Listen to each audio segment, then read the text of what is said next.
Welcome to Building the Future, hosted by Kevin Horick. With millions of listeners a month, Building the Future has quickly become one of the fastest rising programs, with a focus on interviewing startups, entrepreneurs, investors, CEOs, and more. The radio and TV show airs in 15 markets across the globe, including Silicon Valley. For full showtimes, past episodes, or to sponsor the show, please visit buildingthefutureshow.com.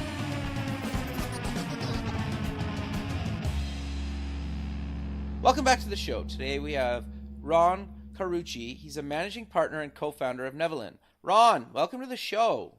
Kevin, great to be here. Thanks for having me. Yeah, I'm excited to have you on the show. I think what you guys are doing is actually really innovative, and selfishly, I'm actually really quite fascinated to learn more about what you guys do.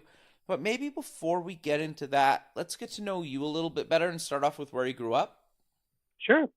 I am a textbook born and raised New York Italian from a large New York Italian family. So, think Sopranos. You guys watch it, think it's TV. For me, I watch The Sopranos. It's like Thanksgiving. That's hilarious.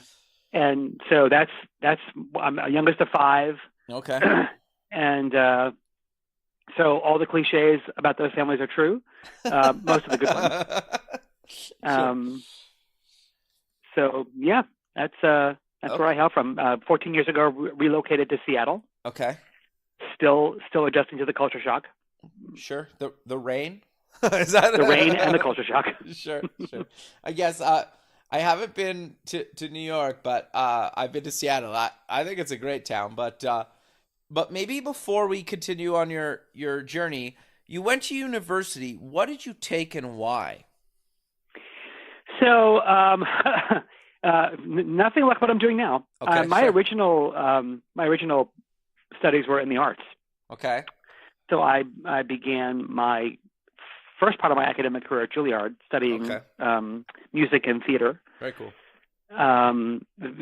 Figured out that I needed to work, which you weren't allowed to do there. So I transferred down to NYU and had a great time both being in school there in the same major and then also working because I needed to earn a living doing that work. But then I quickly found out, very fortunately, before I was a senior, that while I was getting all these great jobs and I was fortunate to be working, unlike many people in that business, I bored easily. So many of my friends would be saying things like, wow, what a great job. And I'd be thinking I have to do the same thing for 8 times a week for how long? Yeah, interesting. And so I took a job. I left New York City. I took a job on the road, touring, thinking that maybe more variety might fix that problem, but it didn't. Okay. But then made the transition. I was living in Europe, and I was there for 3 years. And at one point, the company that I worked with, had a contract with the U.S. military and State Department to do some training work. Okay. So we would use a variety of media, and we were at Dachau. Of all places, and in the chapel at Dachau. Interesting. And back in that time, they didn't have the term diversity and inclusion, but if they did, that's what this workshop would have been on. So you can see many levels of irony of doing a workshop on that topic in a chapel at Dachau. But that's what we did. And in the middle of that workshop, one of the young military members who was present, we had Germans and Americans and civilians and families and enlisted soldiers. It was quite a mixed group. He stood up and he said, I'm just so tired of being trained to hate. And I was so taken aback by first that something I had done up in front of the room could have made him think that. But then secondly, that he would actually get up and say it. Yeah, interesting. And I was more fascinated by that. And I think, Kevin, that was the beginning of realizing that for me, telling great stories was interesting, but engaging other people in their stories, that was moving. That would not bore me. Engaging communities in their stories, organizations in the stories they're trying to craft for their future. That was going to be different every day. And so I was never going to get bored doing that. So I think that was probably the beginning of the pivot of my career. Okay. So walk me through that pivot up until what you're doing today.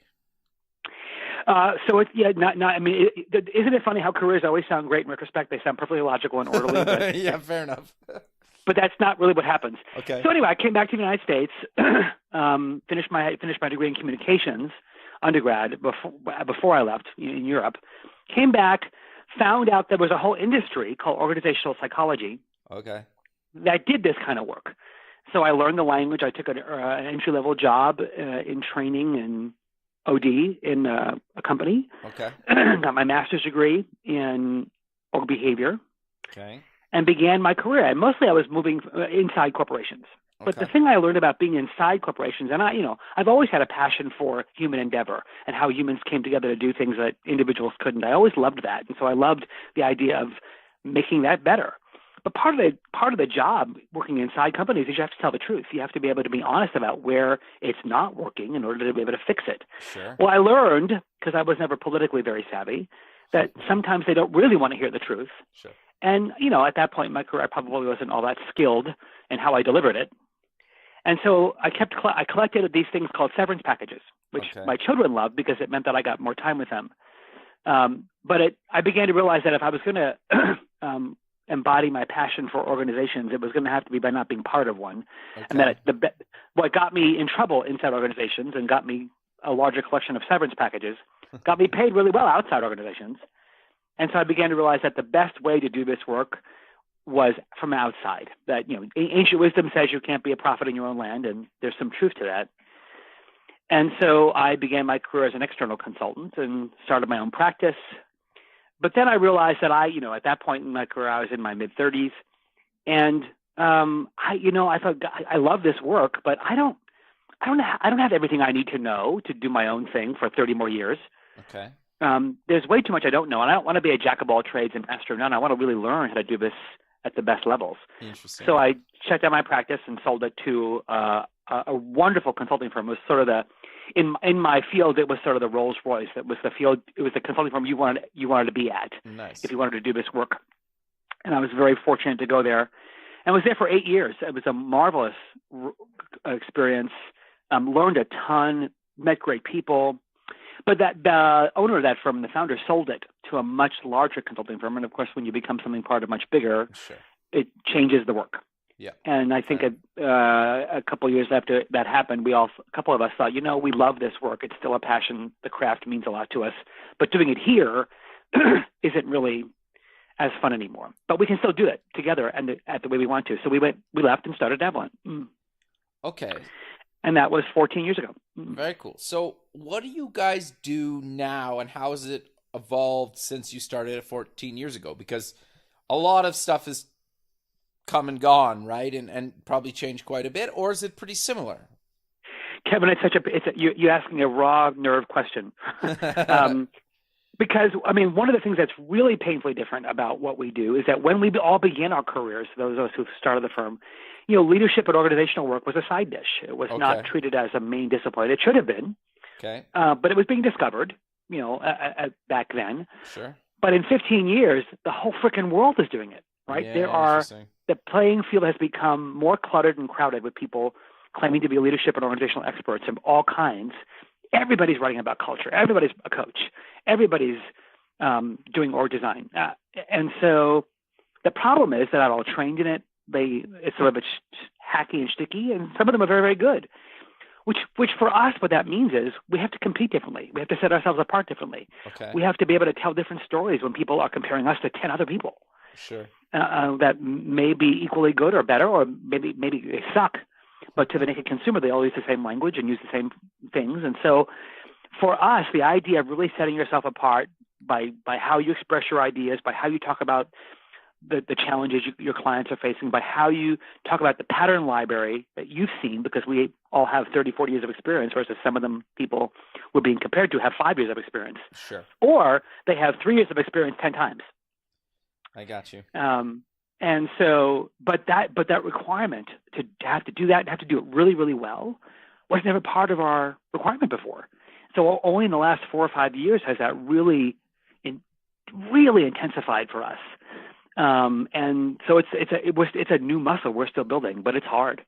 No, I 100% agree. It is quite interesting. So I'm curious to know, though, what do you guys do now, and what do you feel is your strong suit? Because we were talking a little bit earlier, and I want to get into that in a few seconds, but some of the stuff that you guys talk about and touch on is actually really quite innovative and fascinating. So what we have found, Kevin, is that you know if you really want to, there's no two organizations and no two leaders alike, right? So many people who do this work, it's a one size fits all. They have their shtick, they have their approach, they slap it on, and that's not really how change happens. It's not really how life happens. Sure. So we are constantly learning. And we have, you know, a database of 3,300 interviews. We've done lots of work, and we have the benefit of artificial intelligence to study the patterns we've seen, and to study across, you know, 15 years of work, how organizations have changed, where they have failed, where they have struggled, and to cull those patterns and into research. And so we've been able to articulate things and articulate patterns in leadership behavior to distinguish successful leaders from failed leaders, to distinguish, you know, effective organizations from ineffective ones. So I think our diagnostic methodology, which is really comprehensive and robust, we can do an MRI at an organization like nobody else. Many people go in and do like a light X-ray diagnostic, but we can get deep under the hood, so we can bring to the leaders who hire us deep insights and deep perspectives about their organization that they would never have access to.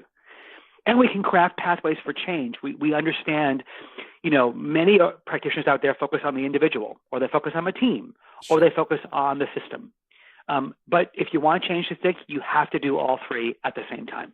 You can't just isolate one from others. You can change everybody on the team, but if the individuals don't change, it doesn't stick. You can change the culture, but if you don't change the way leaders think, the culture won't stick. You can change individual leaders, but if you don't change the culture, their behavior can't stick. So we call that language within, between, among. Change within leaders, change between them, and change among them. And we do all three really well. And I think that's what really sets us apart. Yeah, that is the one thing that I've sat at companies before where you have a yearly meeting and you talk about like a whole team meeting, and you talk about all the things that are going to change, and, they kind of maybe half implement them in the coming weeks, and then it very much kind of goes back to how things were, and people get a little bit disappointed and maybe disgruntled, and some people end up leaving. But so I'm curious, how do you actually implement that stuff that you guys do and actually get it to stick, and work with the leadership to actually keep it going and continually be a work in progress? Because that's got to be probably the hardest part of your job. Do you agree? Kevin, it's a great question. It's certainly one of the hardest ones. And one of the things we never do is announce change at an offsite, because we all know the mountaintop experience. We all know the unkept promises. And every organization we go into has a very large "this too shall pass" club.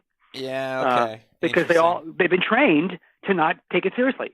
They've all had it announced. They've all seen the T-shirts, and they all have the screensavers and the posters with the 5 new values and the new campaign slogans. Sure. And they know it's going to die and fizzle out. And so transformation is a process, and it requires discipline and time. And so we don't sign up to announce change. We sign up to implement it. And we construct a journey of 6, 9, 12, 18 months of hard work with measurement, with interventions and solutions and organizational work, so that the change you design it can actually stick. I don't think many leaders stand up in front of an offsite and think, how can I fool them today? How can I make them think I really want to change when I don't? I think they're well-intended. They're just incredibly naive, and sometimes they're lazy about what it's actually going to take. Sure. And so they think if they announce change, they just proclaimed it, things are going to happen. Well, for example, we all want more collaboration. So we go off and do team building things and get everybody to rah-rah and get along better, and we do our Enneagram or our Myers-Briggs or our DISC instrument and talk about ourselves and get to know each other better and sprinkle a little collaboration dust on people and think that's going to really stick over. So now marketing and sales won't fight. Or now R&D and innovation will get along better and make better ideas and get their products to market. Right. Well, turns out when you get back to the real world, and the way you've set the goals between sales and marketing is so conflicting, or there's no governance structure that allows them to talk to each other, or the way you're managing your innovation pipeline doesn't include R&D, they don't even get to go to the meetings. You have all these systemic mechanisms in place that are causing them to fight, that are encouraging them to not get along. That it doesn't matter how much you talk about the importance of getting along, you've designed them, the only thing they can do is fight, right? So if you're not willing to look at the things that are shaping the behavior you want to change, it's not going to change. Yeah. So we dig it all up. Okay. We don't just sprinkle the collaboration pixie dust on people and teach them about themselves. We dig deep into the organization to find all the places where the behavior you want gone is being shaped and figure out how to change them to relationships and systems and organizations that actually shape the behavior you want. Sure, because I think part of the challenge is I think a lot of leaders don't understand how much effort and time and probably change they need to even do themselves is required before they might even start seeing other people in their company start buying in and changing. Do you agree with that? Kevin, you're speaking my language. It's like I hope the whole crowd of listeners just yelled amen to that. Many leaders think that if I impose change, I'm off the hook. Mm-hmm. But I actually wrote a really fun piece in HBR about this called "You Can't Change Your Organization if you as a leader can't change with them." Sure. So if you as a leader are struggling with the fact that, we hear this all the time, decision making is too slow. We need to speed up decision making. So I got called once by a company saying, "Can you teach us how to be more entrepreneurial? Because we need faster decision making." Like, okay. Well, why do you want faster decision making? Because we're too slow. It takes too long to get things done. I said, why? Is it because people don't know how to make decisions? Let me come in and look. Turns out the numbers of approvals needed for getting anything done, the governance design in place did not include the right people making the right decisions, and those who were making the decisions didn't have the authority or the resources to make them. Interesting. And nobody had access to any information that they needed to make decisions. All the information was locked up in a secret. And at the top of the organization, you had a neurotic, micromanaging perfectionist who froze at every sign of risk. I see. So to your point, we had to start there. Because even if we changed all the other things in the system that would allow access to information and the right people at the right tables with the right authority and understanding how to construct decisions with data and intuition and choice and execute those decisions, as long as that leader was at the top of the organization neurotically controlling them all, it was never going to get faster. Sure. So there you have within, between, among. You had to do it all. Okay. And a workshop on entrepreneurialism was never part of a solution. Yeah, interesting. Okay, fair enough. And you can probably tell already that I've been through some of the highs and lows of this. I hear the pain. Yes, I hear the pain. I call it jaded, but sure. You know what? But Kevin, your cynicism is not unfounded, right? We walk into battle when we get called. We typically, we're very blessed and grateful when we get to be the first one at the bat in an organization, but often we're not. Yeah. And we come behind, the sixth attempt, the seventh attempt. Sure, and so the battle fatigue we find, the cynicism we find, the this too shall pass club that we find is staunch. And so the fact that you woke up today and thought, okay, but this time I'm really serious is interesting. But the 8,000 people you're asking to come on this journey don't believe you.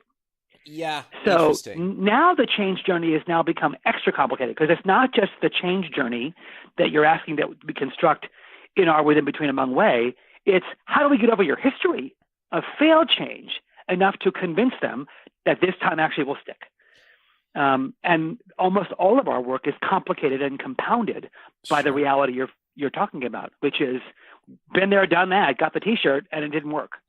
Yeah. No, and I also think, too, at least in my past experiences with what we're talking about, is it's really hard. Well, I think people just maybe give up, right? In the sense they're just like, I'm just going to do what I got to do, get my stuff done, keep my head kind of above water, but not really poke the bear, right? And just maybe end up ultimately looking for a new job, right? I think that's what it comes down to for a lot of people. And it seems I think a lot of great talent does eventually decide, and I prefer that. I prefer really good talent quit and leave, because you know you're atrophying, right? Innately by watching what's happening on you. You got one shot at the career. You get one 30-year journey to do your best work and leave your mark on the world and feel good about it. And why would you waste time marking time on a treadmill if the organization around you is not interested in growing? That's not nearly as bad as the people who quit and stay. Yeah. And sure. Play Candy Crush all day, or search LinkedIn, or just collect the paycheck. Those are the people that wake up 10 years later depressed and anxious and consuming too much alcohol when they realize they've wasted 10 years of their career on a conveyor belt in an organization that was never going anywhere. But it was convenient and it was easy and it paid the mortgage and it got me home by 6 for dinner. But now suddenly I'm about to turn 38 and realize what do I have to show for myself, and I can't do this forever, and I'm not really sure what I want to do next. So I'd rather have somebody, as much as I can't stand how many people job hop today every 3 months, that's not helpful. But at some point, if you recognize the environment you're in is stagnating by intention, and is not interested in your evolving and your ability to contribute and your ability to stretch and giving you opportunities to find your best work in life, don't stay. Okay. Life's too short, your career's too short, and you're better than that. So how do you, though, get because we've all been to a conference or something or you read an article or something, and you're like, I wish my boss or somebody would just, this is, like, they need to read this article. Like, how do you get the types of people that actually need to understand the change and the struggle that the employees are having actually notice that they're the problem and start getting them to change? Because I've seen it so many times where and I think it comes to something we're going to talk about shortly, is kind of just being honest with themselves, their employees, and everything around that. So how do you work with a company that needs to just kind of accept that, and the higher ups need to accept that, and actually get the employees to buy in that they're trying to change?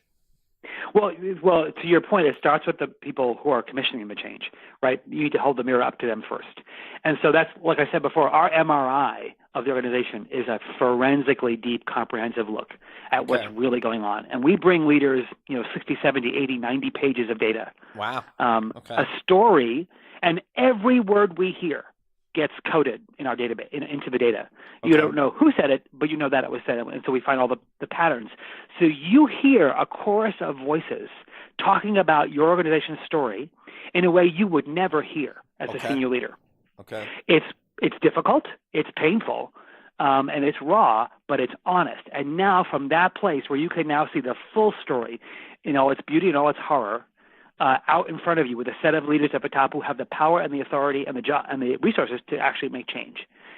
And so our work first begins by saying you need to look at the story and understand why it's the story. Okay.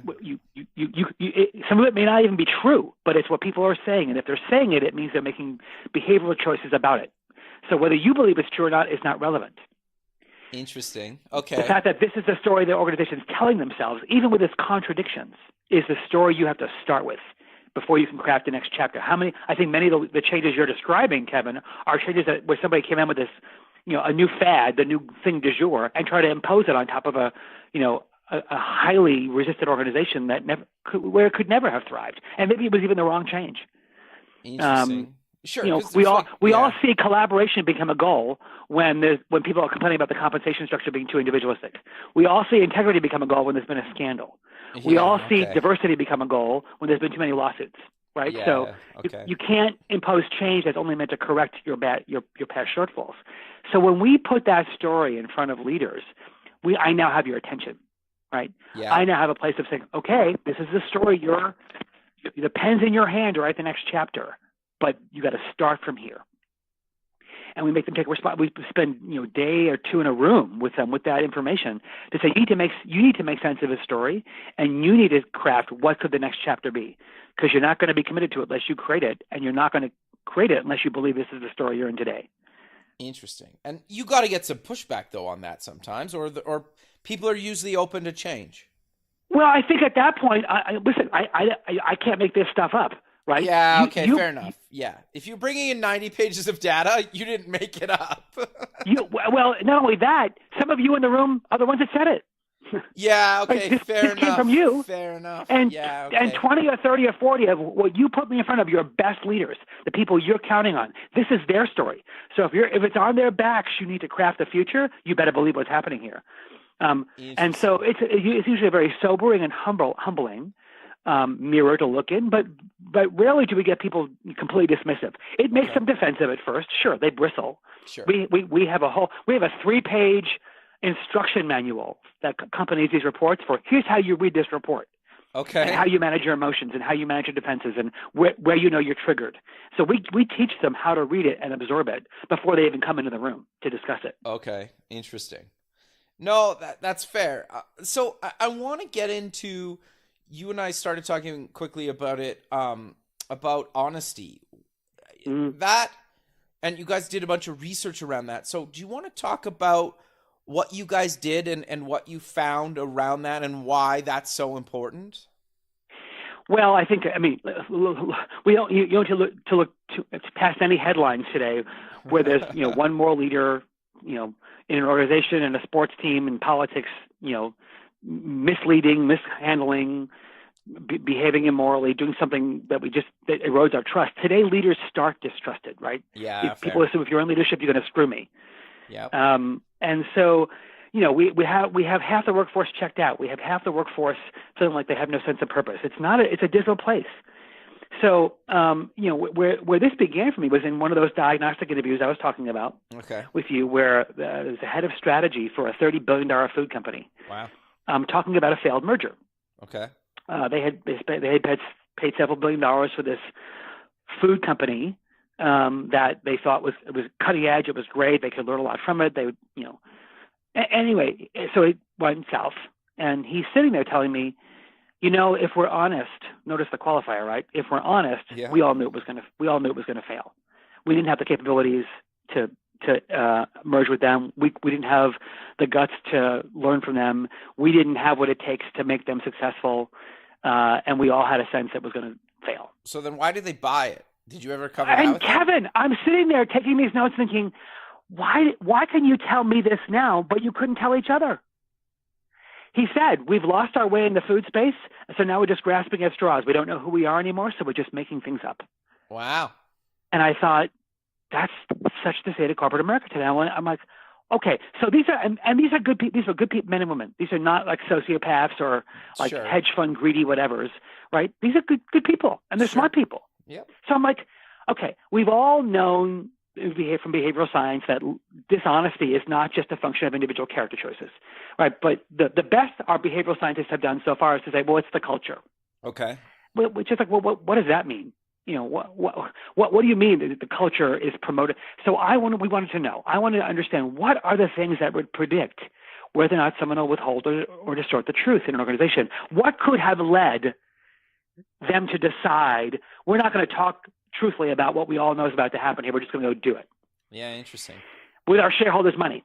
So we analyzed 3,300 interviews across a 15-year study to understand what are the correlations between. And turns out there were 4 predictors, and one of them was a lack of strategic clarity. Okay. Right? When we don't know who we are, we make things up. So if you tell your organization this is our mission and our values, but you behave in a different way than that. If you tell your consumers and customers we are this, but you actually act differently. Sure. And if people in the organization, their own sense of purpose and values doesn't have a place in yours, you are 3 times more likely to have people lie or withhold the truth. Interesting. Okay. Second one was accountability systems. So if people perceive the way you measure contribution, not reward it, not compensation, but the way you measure contribution to be unfair or unjust, you are 3.5 times more likely to have people lie or withhold the truth, because then I have to lie to cover up my mistakes or embellish my contributions to get your attention. Interesting. What about people taking credit for other people's work? Does that fall into that? That's unfair. So whatever I perceive to be unfair. Okay. Right. Okay, fair enough. Any way my contribution is bastardized by the system. Even when you tell me that I did something like if you tell me I did something great when I know it sucked, that's unfair.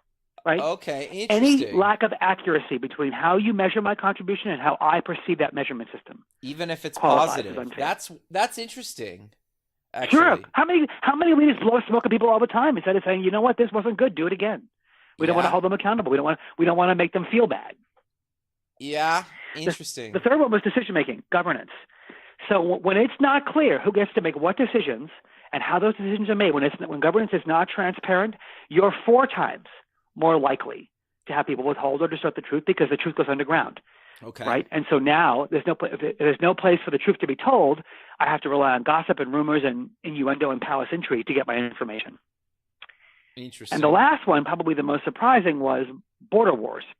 Right. So when you have cross-functional rivalries, like sales and marketing, like finance and R&D, like HR and everybody. Okay. When there are unresolved conflicts between adjacent spaces, you are 6 times more likely to have people lie, withhold the truth. Because when I fragment the organization, I fragment the truth. I now have dueling truths, which means mine has to be right, which means I have to make yours wrong. Yeah, interesting. So, and the scary part, Kevin, is it's cumulative. So if you have all 4 of those things present in your organization, that makes you 16 times more likely to find yourself on the cover of the New York Times in a story you don't want to be in. No, 16 times. Wow. This, to me, sounds like an insane uphill battle that you guys are basically fighting. You'll pray for me, won't you? Yeah, because I've been in. Clearly, you could tell I've been in the organizations where we've had huge problems to solve, and realistically, in majority of cases, I've ended up just leaving. And I hope I didn't trigger your PTSD too much and tell you those stories. No, it's good. It's therapeutic, actually. No, but I think the point I'm trying to get across to you is like trying to share my own experiences, because I'm sure there's listeners out there that have gone through or will go through or have gone through the same kind of things, right? And they're thinking, how do I, as an employee, try to get some of this stuff either heard and or changed or even considered at these organizations? Because sometimes I've worked at companies where the team that I worked with, we all gelled together. We loved working together. We'd hang out outside of work hours, and we would never invite the bosses.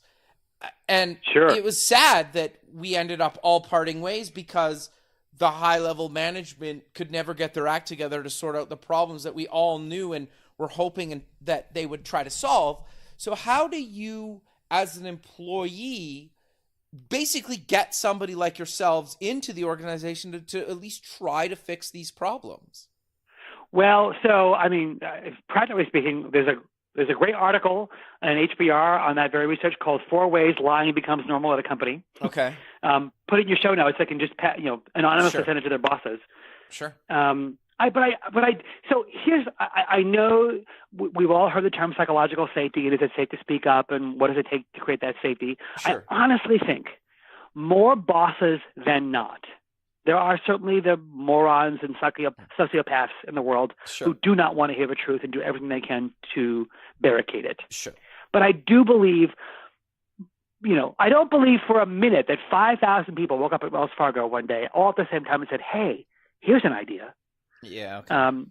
So these things start, the fungus in the cracks grows early on. And I think most leaders would want to know. Most leaders don't want to be on the cover of the Wall Street Journal one day in that kind of story. And so I do think I give my boss a shot. If I see something that's amiss or weird, no, you can't go in and go, what the hell is your problem? You have to be thoughtful about it, but let's assume you have some modicum of skill. I do think bosses want to hear the bad news. Okay. And because most leaders that I talk to complain that nobody ever comes and tells me. No one ever gets. All my information's filtered. All of it's spun. All of it's rose-colored. No one ever gives me the hard truth. And which I ask, to which I say, well, what are you doing to help them? What conditions are you creating in which you expect it? The whole idea that we have to create the psychological safety to help people speak up, I think is bullcrap. I think if you're in the organization, you need to make it an expectation that I, as your boss, if there's something wrong, I want to be the first to know. Don't talk about me. Talk to me. Now, if you respond poorly or defensively or dismissively or disregard it, then shame on you. That talent should quit. You don't deserve them. And when it all blows up in your face, somebody should get to say, I told you so. Okay, interesting. But I don't think that's most bosses. I think most bosses are grateful to have somebody come to them and say, hey, you're about to go off a cliff here. Yeah. No, I agree with you. The other thing that I've heard, and you could tell me your thoughts on this, is if your employees don't feel like they can honestly tell you the honest truth, good, bad, or other, you're a shitty boss. And I get that's maybe very harsh to say, but like, I don't know how else to say that and get the point across. So, well, and I think it's half the truth, Kevin. Okay, it could be because you're a shitty boss. It could be. Okay, it could be. Okay, fair enough. But a lot of times when I hear from rank and file employees, oh my gosh, if you say that, you get fired around here. I'm like, well, tell me who's been fired. Tell me who got thrown out on their ear for telling the truth. There's no examples.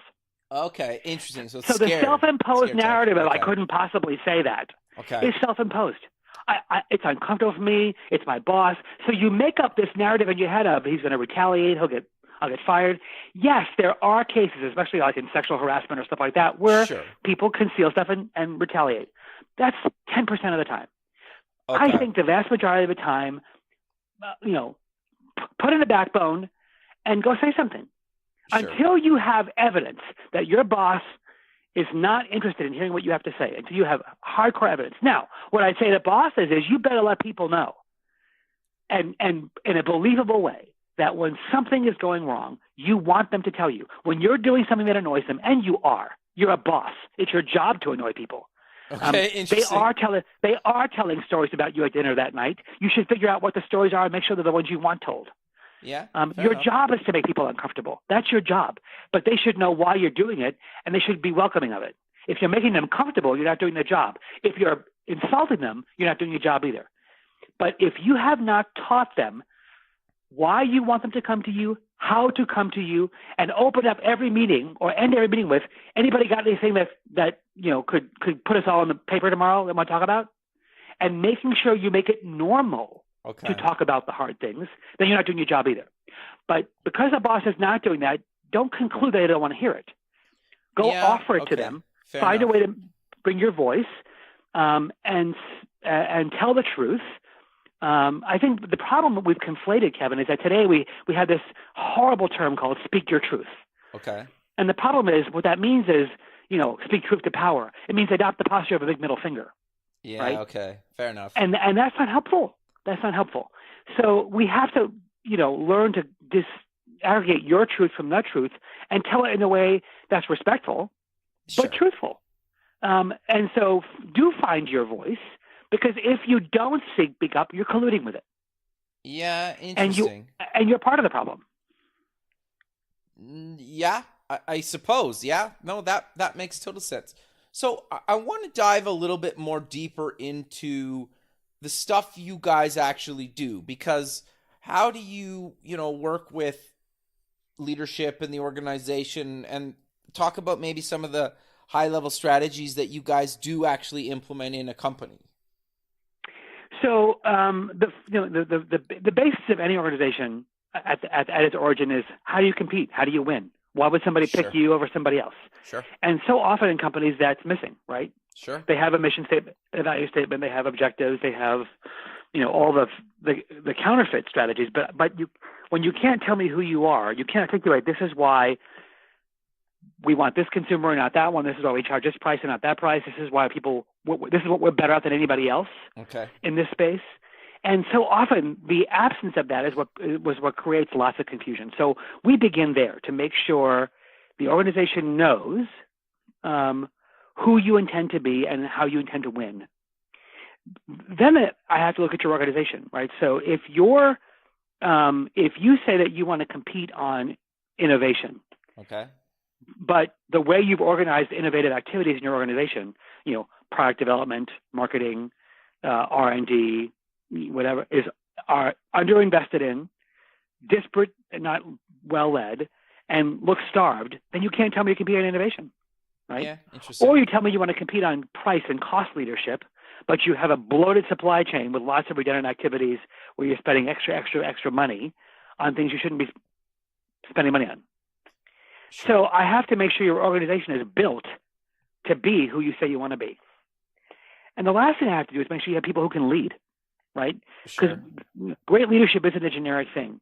There's leadership that your context needs. And so I will examine deeply how your leaders are experienced, what they think, how they behave, how they're making choices, and how they're doing it in the context you're in.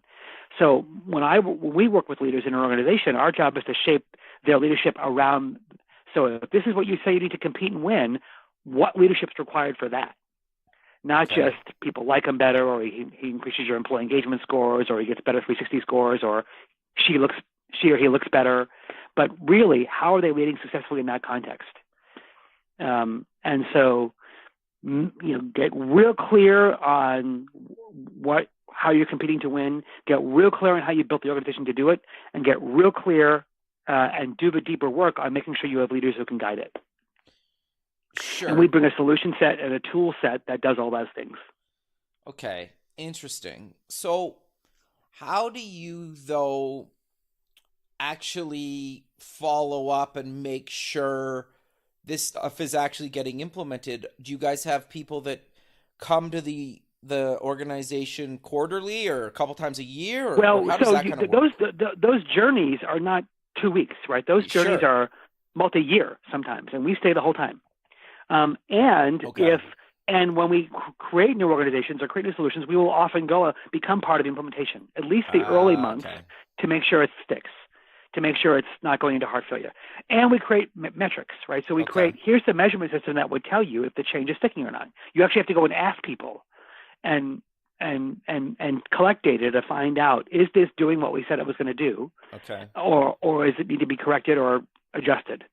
So we make sure organizations measure, and one of the major challenges in any change is consequence management, right? Sure. So the minute people start not adhering to the changes you've committed to, whether that's because they can't or they won't, there needs to be consequences, right? If otherwise, the minute there's no consequences, you're announcing this is a volunteer program.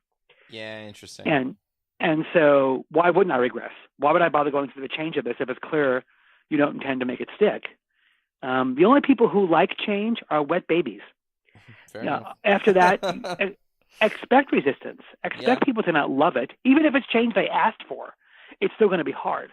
So if you're not willing to go the distance with them to help them succeed through the change, then of course they're going to regress back to what they knew. Yeah. No, that's actually really quite interesting.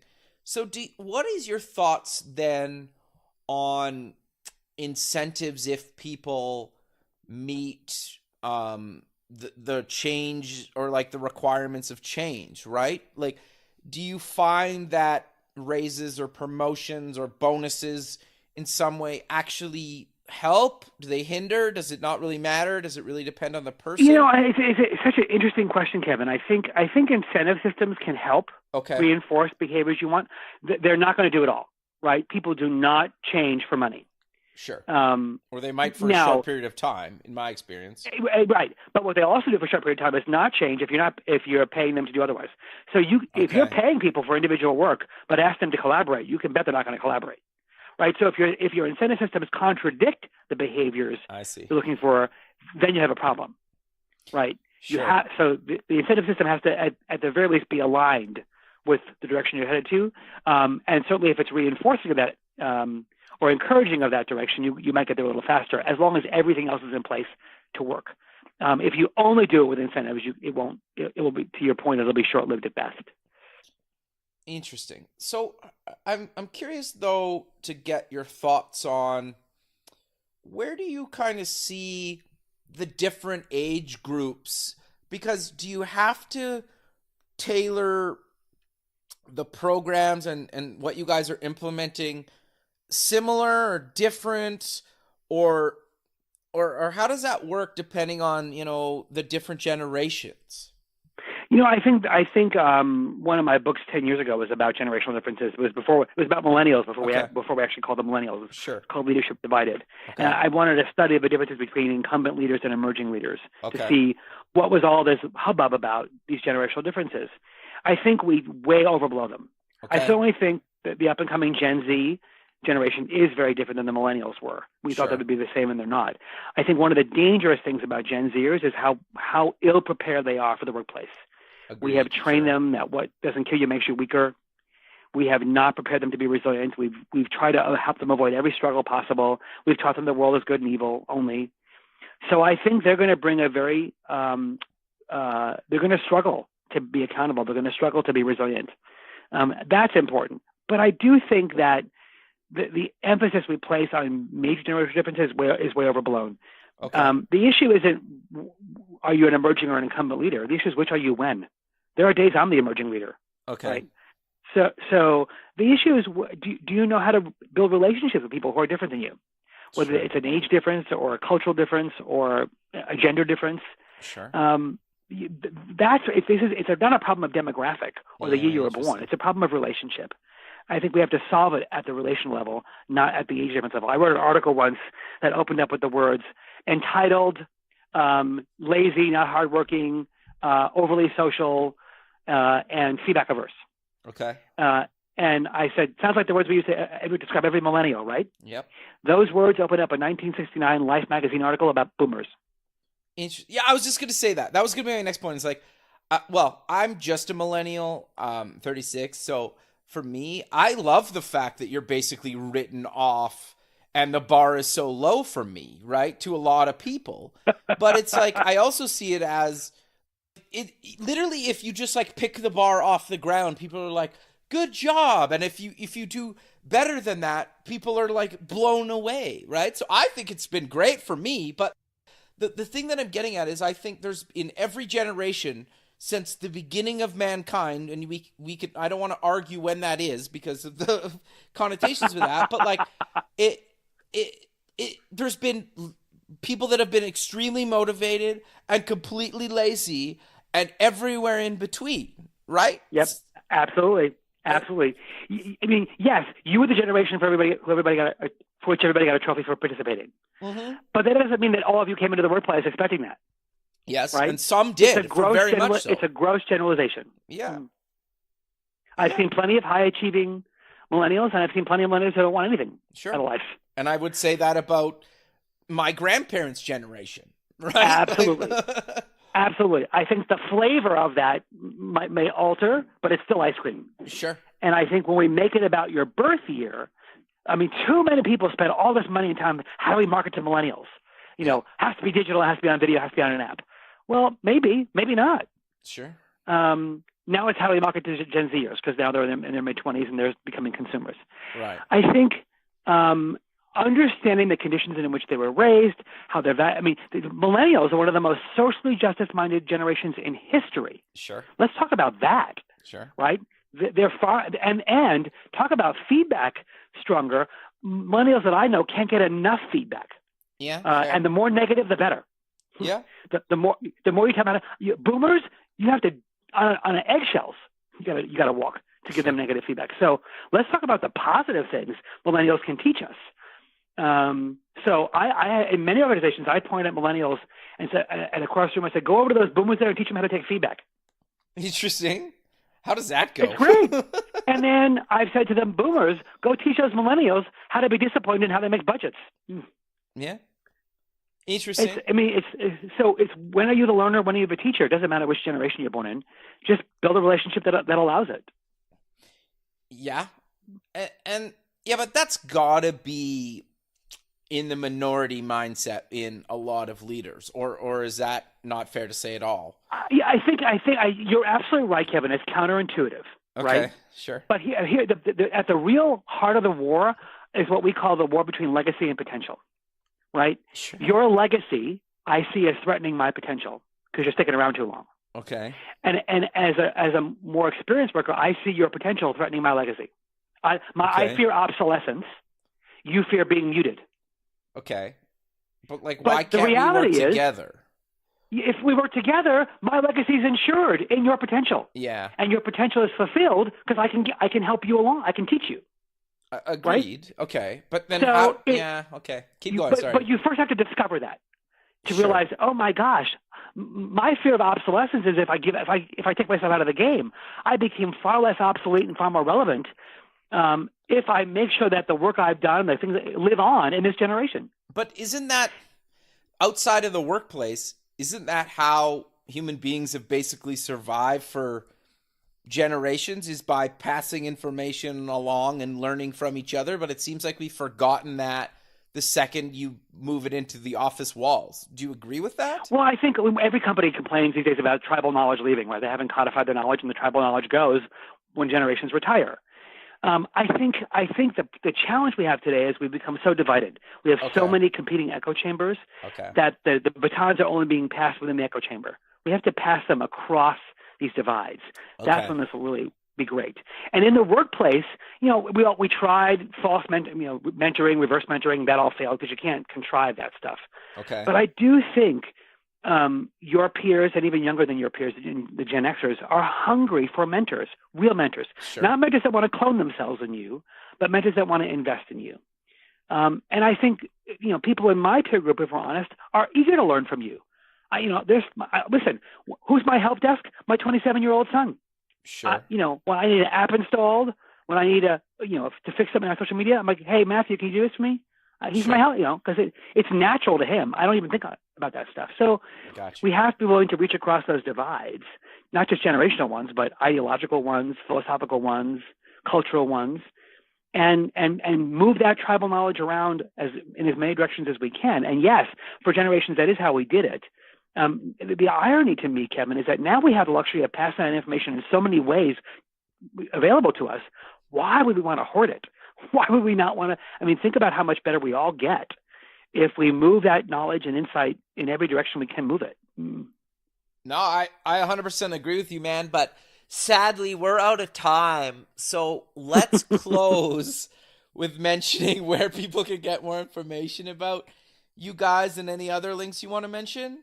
Yeah, sure. So, I mean, if this is an interesting conversation, you want to keep it up, come visit us at Navalent, Navalent.com. Just launched a brand new website with all kinds of cool new features on it, all kinds of new content. It's an award-winning website for the content we have.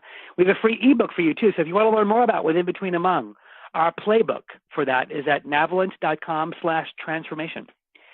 We also have a free quarterly magazine on really cool stuff about innovation and teams and working together and leadership. You can sign up and get that magazine free once a quarter. You can also find me at Twitter at Ron Carucci and on LinkedIn as well. So stay in touch. Perfect, Ron. Well, I really appreciate you taking the time out of your day to be on the show, and I look forward to keeping in touch with you. Have a good rest of your day, man. Kevin, thanks so much. It was a pleasure. Okay, bye. Thanks for listening. Please visit our website at buildingthefutureshow.com to join the free community, sign up for our newsletter, or to sponsor the show. The music is done by Electric Mantra. You can check him out at electricmantra.com and keep building the future.